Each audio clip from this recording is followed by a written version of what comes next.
ಸವಿಕನ್ನಡ 4ನೆಯ ತರಗತಿ ಭಾಗ 1.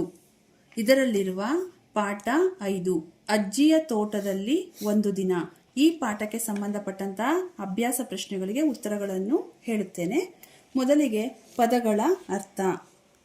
ಧನ್ಯವಾದ ಅಂದರೆ ಕೃತಜ್ಞತೆ, ಅರ್ಪಿಸುವುದು. ಚರ್ಚಿಸು ಅಂದರೆ ವಾದ ಮಾಡು, ಚರ್ಚೆ ಮಾಡು. ವಿಶಾಲ ಅಂದರೆ ವಿಸ್ತಾರ.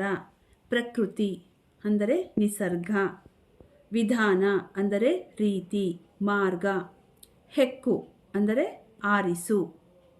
ಬಹುಶಃ ಅಂದರೆ ಬಹುತೇಕ, ಬಹಳ ಮಟ್ಟಿಗೆ.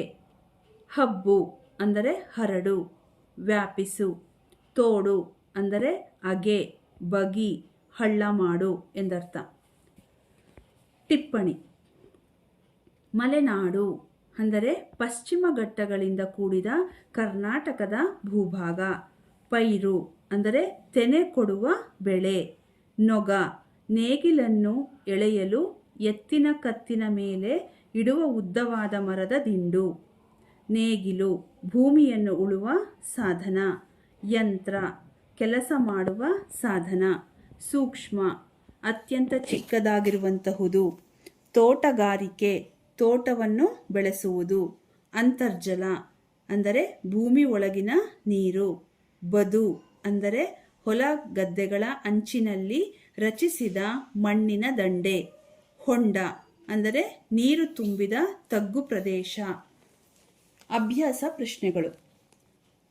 ಒಂದೊಂದು ವಾಕ್ಯದಲ್ಲಿ ಉತ್ತರ ಬರೆಯಿರಿ. 1. ಮಕ್ಕಳು ಎಲ್ಲಿಗೆ ಹೊರ ಸಂಚಾರ ಹೊರಟರು? ಉತ್ತರ: ಮಕ್ಕಳು ಕಿಶೋರನ ಅಜ್ಜಿಯ ತೋಟಕ್ಕೆ ಹೊರ ಸಂಚಾರ ಹೊರಟರು. 2. ಸಾಮಾನ್ಯವಾಗಿ ಹೊಲವನ್ನು ಯಾವುದರಿಂದ ಉಳುತ್ತಾರೆ? ಉತ್ತರ: ಸಾಮಾನ್ಯವಾಗಿ ಹೊಲವನ್ನು ನೇಗಿಲು, ನೊಗ, ಎತ್ತು, ಕೋಣಗಳನ್ನು ಬಳಸಿ ಉಳುತ್ತಾರೆ. 3. ಎರೆಗೊಬ್ಬರವನ್ನು ಯಾವುದರಿಂದ ತಯಾರಿಸುತ್ತಾರೆ? ಉತ್ತರ: ಎರೆಗೊಬ್ಬರವನ್ನು ಎರೆಹುಳದ ಸಹಾಯದಿಂದ ತಯಾರಿಸುತ್ತಾರೆ. 4. ತೋಟದಲ್ಲಿ ಹೆಚ್ಚಾಗಿ ಯಾವ ಗೊಬ್ಬರವನ್ನು ಬಳಸುತ್ತಿದ್ದರು? ಉತ್ತರ: ತೋಟದಲ್ಲಿ ಹೆಚ್ಚಾಗಿ ಸಾವಯವ ಗೊಬ್ಬರವನ್ನು ಬಳಸುತ್ತಿದ್ದರು.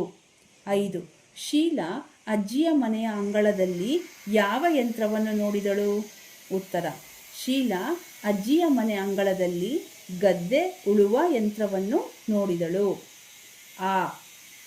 2-3 ವಾಕ್ಯಗಳಲ್ಲಿ ಉತ್ತರ ಬರೆಯಿರಿ. 1. ಅಜ್ಜಿಯ ತೋಟದಲ್ಲಿ ಯಾವ ಗಿಡಗಳಿದ್ದವು?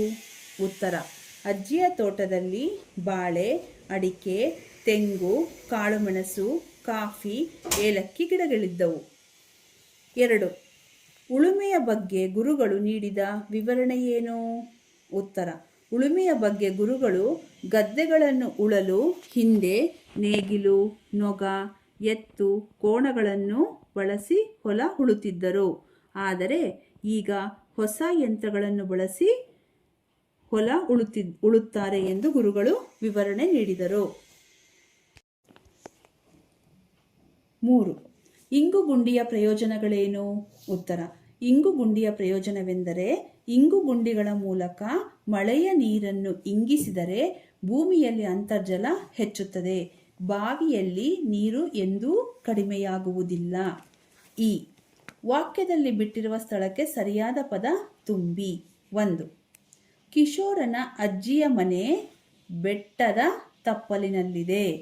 2. ಮನೆಯ ಹಿಂದಿನ ಗುಡ್ಡದಲ್ಲಿ ಗೇರು ತೋಟಗಳಿವೆ. 3. ಮಳೆಯ ನೀರನ್ನು ಇಂಗುಗುಂಡಿಗಳ ಮೂಲಕ ಇಂಗಿಸುತ್ತೇವೆ. 4. ಅಜ್ಜಿ ಎಲ್ಲರಿಗೂ ಗೋಡಂಬಿ ಹಂಚಿದರು. ವಂದಿಸಿ ಬರೆಯಿರಿ. 1. ಎರೆಹುಳ, ಇದಕ್ಕೆ ಉತ್ತರ ರೈತನ ಮಿತ್ರ. 2. ಕೋಕೋ, ಇದಕ್ಕೆ ಉತ್ತರ ಚಾಕಲೇಟು. 3.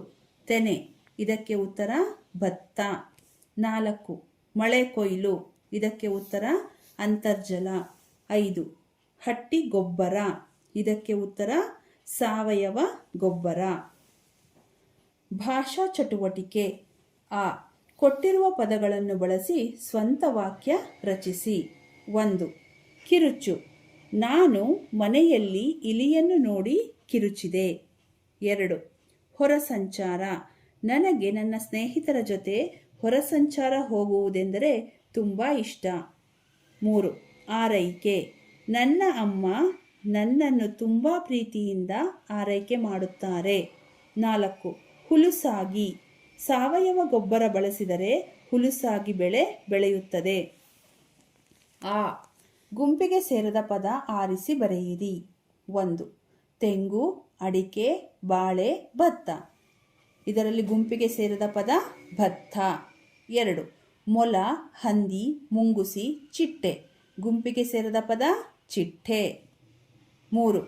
ಸೀಬೆಕಾಯಿ, ಸಪೋಟ, ಅನಾನಸು, ಕೋಕೋ. ಗುಂಪಿಗೆ ಸೇರಿದ ಪದ ಕೋಕೋ. ಕೆಳಗಿನವುಗಳನ್ನು ಕೂಡಿಸಿ ಬರೆಯಿರಿ. ಉದಾಹರಣೆಗೆ 1 + ಆದ ಒಂದಾದ, ಇಲ್ಲಿ +1 ಇಲ್ಲೊಂದು, ಹೇರಳ + ಆಗಿ ಹೇರಳವಾಗಿ, ಹದ + ಆಗಿತ್ತು ಹದವಾಗಿತ್ತು. ಬಳಕೆ ಚಟುವಟಿಕೆ. ಕೆಳಗಿನ ಮನೆಗಳಿಂದ ಅಕ್ಷರಗಳನ್ನು ಆರಿಸಿ ನೀರಿನ ಮೂಲಗಳನ್ನು ಕಂಡುಹಿಡಿದು ಬರೆಯಿರಿ. ಕೊಳ, ಕೊಳವೆ ಬಾವಿ, ಬಾವಿ, ಹೊಳೆ, ತೊರೆ, ನದಿ, ಸಮುದ್ರ, ಸರೋವರ. ನಿಮ್ಮ ಶಾಲಾ ಕೈತೋಟದಲ್ಲಿ ಏನೇನು ಬೆಳೆಯಬೇಕು, ಹೇಗೆ ಬೆಳೆಸಬೇಕು ಎಂದು ತರಗತಿಯಲ್ಲಿ ಚರ್ಚಿಸಿ ನಿಮ್ಮ ತೀರ್ಮಾನವನ್ನು ಕೆಳಗೆ ಬರೆಯಿರಿ. ನಮ್ಮ ಶಾಲಾ ಕೈತೋಟದಲ್ಲಿ ಹೂವಿನ ಗಿಡಗಳು, ಹಣ್ಣಿನ ಗಿಡಗಳು, ತರಕಾರಿ, ಸೊಪ್ಪನ್ನು ಬೆಳೆಯಬೇಕು.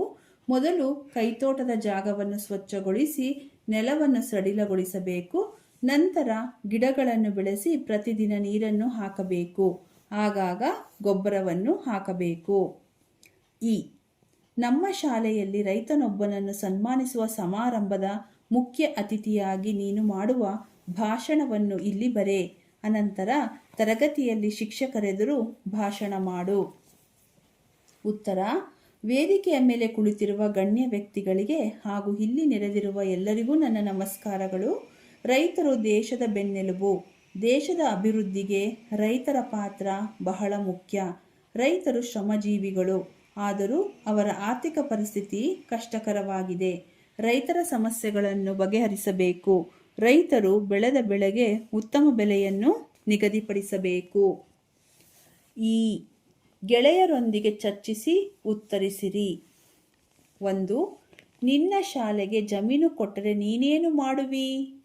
ಉತ್ತರ: ನನ್ನ ಶಾಲೆಗೆ ಜಮೀನು ಕೊಟ್ಟರೆ ಶಾಲೆಯ ಸುತ್ತಲೂ ಗಿಡಮರಗಳನ್ನು ಬೆಳೆಸುತ್ತೇನೆ. ಮಕ್ಕಳಿಗೆ ಆಟದ ಮೈದಾನವನ್ನು ಮಾಡುವೆ. ದೊಡ್ಡದಾದ ಗ್ರಂಥಾಲಯ ಕಟ್ಟಿಸುವೆ. ಕಾರ್ಯಕ್ರಮಗಳನ್ನು ನಡೆಸಲು ಕಟ್ಟಡವನ್ನು ಕಟ್ಟಿಸುವೆ. 2. ರೈತರು ಕೈ ಕೆಸರಾಗುತ್ತದೆ ಎಂದು ಸುಮ್ಮನೆ ಕುಳಿತರೆ ಏನಾಗಬಹುದು? ಉತ್ತರ: ರೈತರು ಕೈ ಕೆಸರಾಗುತ್ತದೆ ಎಂದು ಸುಮ್ಮನೆ ಕುಳಿತರೆ ಎಲ್ಲರೂ ಆಹಾರ ಸಿಗದೆ ಸಂಕಷ್ಟಕ್ಕೆ ತಲುಪುತ್ತಾರೆ. ದೇಶದ ಆರ್ಥಿಕ ಪರಿಸ್ಥಿತಿ ಕುಂಠಿತವಾಗುತ್ತದೆ. ಆಟ ಆಡೋಣ ಬಾ. ಇದು ಒಂದು ಅನುಕರಣೆಯ ಆಟ. ಇದನ್ನು ನಿಮ್ಮ ಶಿಕ್ಷಕರೊಂದಿಗೆ ಆಟ ಆಡಿ ಮಕ್ಕಳೇ. ಒಗಟು ಓದಿ ಆನಂದಿಸಿ. 1. ಅಕ್ಕ ಅಕ್ಕ ಗಿಡ ನೋಡು, ಗಿಡದ ಮೇಲೆ ಕಾಯಿ ನೋಡು, ಕಾಯಿ ತಿಂದೋರ ಬಾಯಿ ನೋಡು. ಉತ್ತರ: ಹಲಸಿನ ಹಣ್ಣು. 2. ಅಡ್ಡ ಮರದಲ್ಲಿ ಬೊಡ್ಡ ಕುಳಿತಿದ್ದಾನೆ. ಉತ್ತರ: ಏಲಕ್ಕಿ. 3. ಹಸಿರು ಗಿಡದಲ್ಲಿ ಮೊಸರು ಚೆಲ್ಲಿದೆ. ಉತ್ತರ: ಮಲ್ಲಿಗೆ. 4. ಮಣ್ಣು ಕೊರೆದ ಕಲ್ಲು ಸಿಕ್ಕಿತು. ಕಲ್ಲು ಕೊರೆದೆ ಬೆಳ್ಳಿ ಸಿಕ್ಕಿತು. ಬೆಳ್ಳಿ ಕೊರೆದೆ ನೀರು ಸಿಕ್ಕಿತು. ಉತ್ತರ: ತೆಂಗಿನಕಾಯಿ. ಮಕ್ಕಳೇ, ನೀವು ಸಸ್ಯಗಳಿಗೆ ಸಂಬಂಧಿಸಿದ ಇಂತಹ ಒಗಟುಗಳನ್ನು ಸಂಗ್ರಹಿಸಿ. ಈ ಹಾಡನ್ನು ರಾಗವಾಗಿ ಹಾಡಲು ಪ್ರಯತ್ನಿಸಿ.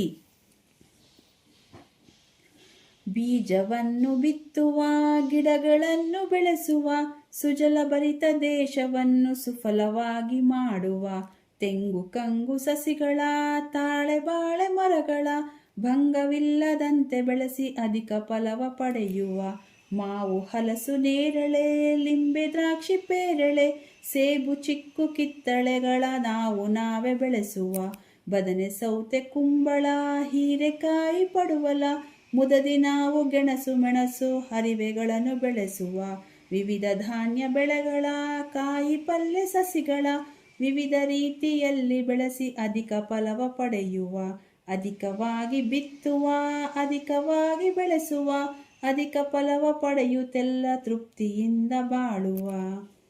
ಇದನ್ನು ಬರೆದವರು ಅಮ್ಮೆಂಬಳ ಅನಂತಯ್ಯ ನಾವಡ.